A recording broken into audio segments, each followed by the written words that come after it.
Bournemouth ran out surprise.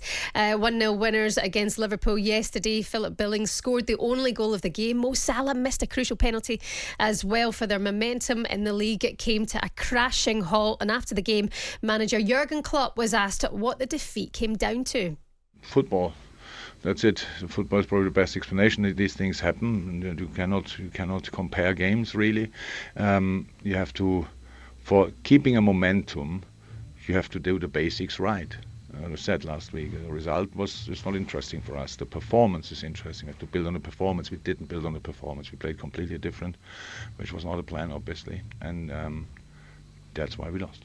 Liverpool manager Jurgen Klopp there. Of course there was match of the day, by the way, last night. It just wasn't the same, but talkSPORT had it all. Klopp there, what did you make of the performance? Because this is your team, Cass, to be beaten like that after a 7-0 win. What do you put it down to? Not surprised at all. I can sit here and pretend that Liverpool have turned their fortunes around. They are not the team of last season. Liverpool are not going to make the top four this season. And I've said it all year. I've said it all the time. A number of performances that are so unconvincing.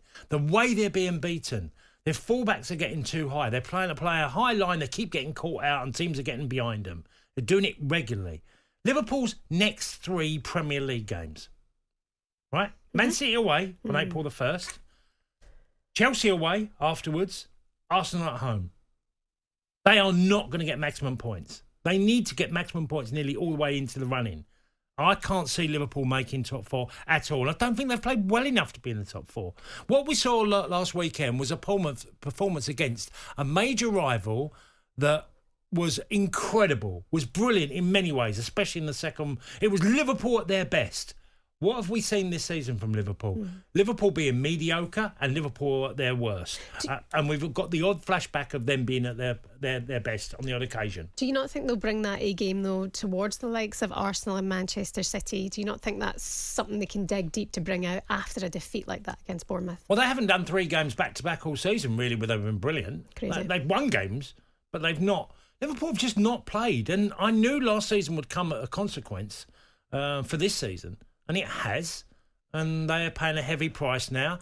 I thought Gary O'Neill's Bournemouth were terrific. I thought they were terrific at Arsenal. I thought they were really unfortunate not to get something from the game. What happened yesterday? They sucker punched. Liverpool's only real major threat in the game was set pieces, which they didn't take advantage of. But apart from that, Bournemouth sat deep, countered brilliantly. They got their goal, but it was inevitable. They broke at least 2 or 3 times in the first half when Liverpool tried to play a high line. Liverpool got caught. They missed the chances. Alisson did, on one occasion, pull off a decent save. Liverpool are not the team of last year. They are not going to be in the top 4. I'll be amazed if they did it. I heard the lads on Game of the Day last night talking about Virgil van Dijk. What's your thoughts on him this season? Is it down to the injuries that he's still not finding the same form, or was yesterday just individually his performance not good enough? Well, he's not been as good as what he was. He was a colossus. He was a brilliant centre-half, so composed, brilliant on the ball, aerially a great threat. Pace would get him out of trouble. He's definitely lost half a yard, without a doubt. He's not as good, and with that, Liverpool have suffered. Van Dijk's been an amazing centre-half for Liverpool. Mm-hmm. But the injury has come at a bit of a price. He's definitely, like I said, lost half a yard. And they're playing this high line. And because where their fullbacks get attacking and get really bold and get into areas, I mean, Jordan Henderson was always the man normally, or Fabinho would cover for them areas that would be exploited. Obviously, Jordan Henderson didn't play yesterday or didn't start the game. And it's Liverpool just in midfield. They're easy to bypass, and in the back line, they just play this high line that keeps getting broken. If you keep getting teams exploit your high line, then you've got a problem. Talk to me about midweek. Have they got a chance of coming back from a 3-goal deficit against Real Madrid?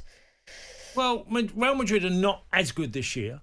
I've seen them about 5 or 6 times and come away a little bit disappointed in Real Madrid. Mm-hmm. Obviously, they played their best performance. They did the Liverpool-Man United performance at Anfield against Liverpool.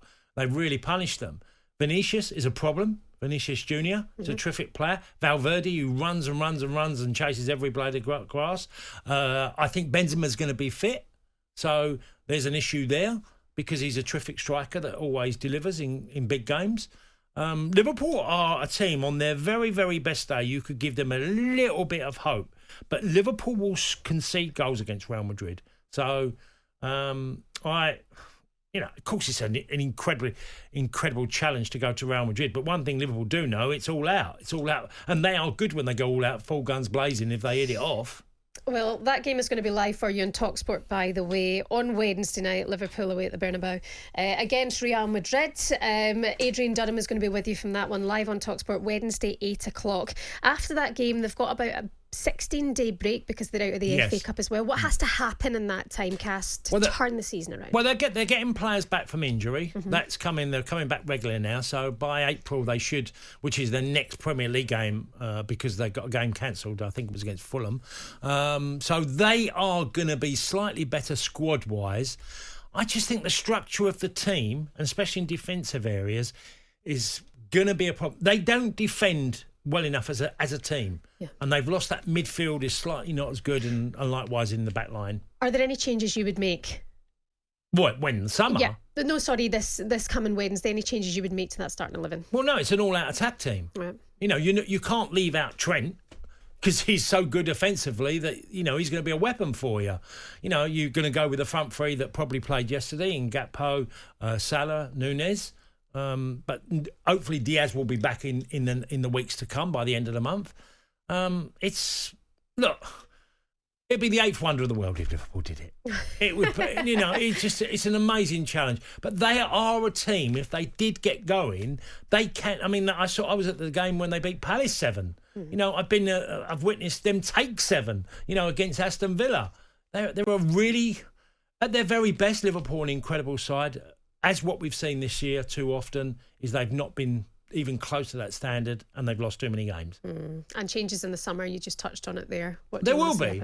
Well, I think defensively, midfield is a certainty. They've got to get one of the best, holding midfielders around that wins the ball back. And the team have to win the ball back in a better way, which at their very best. I love the period of Wijnaldum, Henderson and Fabinho when they were at their best. That midfield was the benchmark of their team. That was where no one could get through. Henderson or Fabinho would cover Trent when he got forward.